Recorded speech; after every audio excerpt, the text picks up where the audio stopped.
Welcome back. My name is David Osuji, your psychiatric mental health nurse practitioner. Today, we are talking about emotions. And I want to start with a question that might surprise you.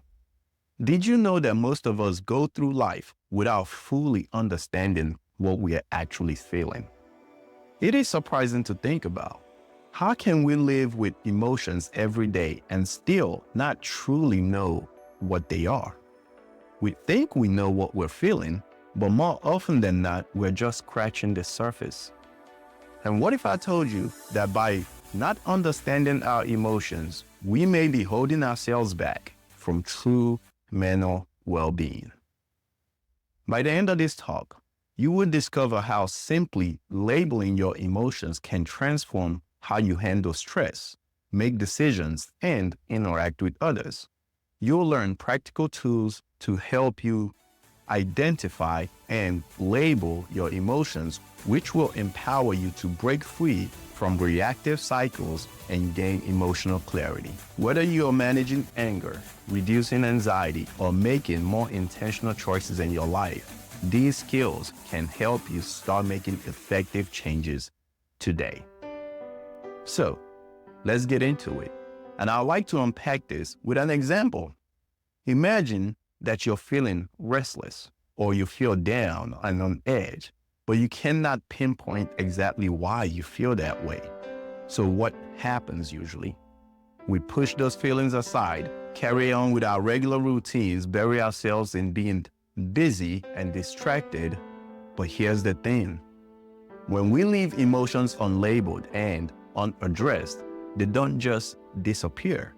They tend to take control of us, driving us towards impulsive actions.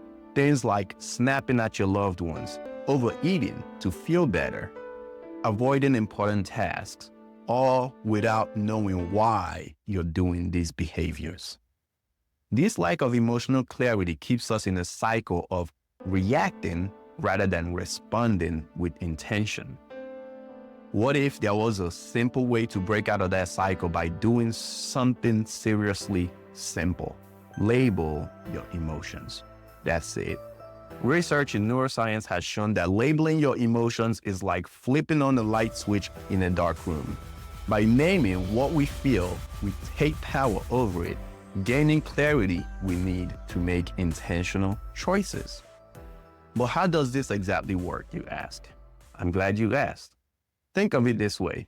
Our brain, your brain, has two key players when it comes to processing emotions: the rational part and the emotional part.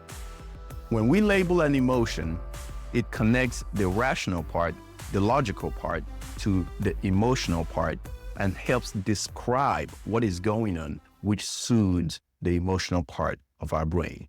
So instead of being lost in a fog of feelings, we are able to clearly see it, label it, and act with purpose. This practice, called affect labeling, gives us a surprisingly high level of control over how we feel, which also affects how we act. So, how can we start practicing this skill? Let's dive into a few simple techniques to help you master the art of labeling your emotions. 1. Be specific with your I feel statements. The more specific you are with your statements, the clearer the emotion becomes to you and also the action that is required to be taken. Instead of saying, I feel stressed, try saying, I feel overwhelmed and anxious. This small distinction allows you to see the real reason behind what you're feeling and also a direction or path on how to start tackling it. Suddenly, it clears up what you're feeling, which allows you also to see better and to think better. 2, separate yourself from the emotion. And this is another technique that is wonderful because what you do is you want to avoid using identity statements with your emotions. Instead of saying things like, I am angry, you say, I feel angry. Instead of saying, I am depressed, you say, I feel depressed. This will help remind you that emotions are temporary, transient, and they're not permanent fixtures in your life. And this helps you keep perspective and not be overpowered by what you are feeling in the moment. 3. Journaling. Use journaling to reveal patterns. If you're struggling to recognize emotions in the moment, writing them down can be a powerful tool. When we put our feelings on paper, it becomes easier to track them over time and to recognize consistent patterns. Maybe you feel anxious every Monday morning, or a certain type of situation brings out frustration. With this knowledge, you can make small proactive changes to help the anxiety or the stress that you feel in that situation. Number 4, track your emotions throughout the day. Try using an app or just a piece of paper to write down how you feel at different points in your day. As you track your emotions, you start to uncover triggers. There might be specific moments, places, or people that trigger certain emotions in you. This awareness opens the door for you to be more proactive in managing it, but you have to first track it and recognize the patterns in order to take control of your action. Emotional awareness isn't something we master overnight. It is a practice we build on daily. And each time when we label our emotions, we get a little bit closer to understanding ourselves.